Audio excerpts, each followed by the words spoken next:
তোমার জন্য একটা সুবর্ণ সুযোগ আছে 1,00,000 টাকা জেতার। अच्छा 3টে শর্ত দেবো, যদি তুমি 3টে মানতে পারো তাহলে 1,00,000 টাকা পুরস্কার তুমি পাবে। তাড়াতাড়ি বলো। 1,00,000 টাকা জেতার জন্য আমি সব শর্ত মানতে রাজি। তাড়াতাড়ি করে বলো।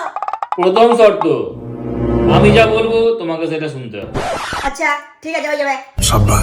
দ্বিতীয় শর্ত, ঘরে বেশি চেঁচামেচি করা যাবে না। এটাও হয়ে যাবে।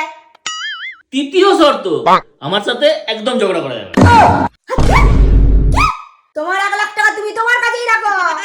দুনিয়ার সব সম্পত্তিও যদি তুমি আমার নামে লিখে দাও, তাও আমি তোমার সাথে ঝগড়া করা বন্ধ করতে পারবো না। 1,00,000 টাকা তুমি যদি আমার জীবনটাও চাও, তাও আমি তোমাকে এক নিমেষে দিয়ে দিতে পারবো। बात तो सही है। তুমি এমন কিছু চেও না যেটা আমি তোমাকে দিতে পারবো না। ঝগড়া করা তুমি কোনোদিনও বন্ধ করতে পারবো না তোমার সাথে। ওটা থেকে আমি এনার্জি গেইন করি। তোমার টাকা তুমি তোমার কাছেই রাখো। 1,00,000 টাকা দেবে আমাকে, ঝগড়া করা বন্ধ করতে হবে।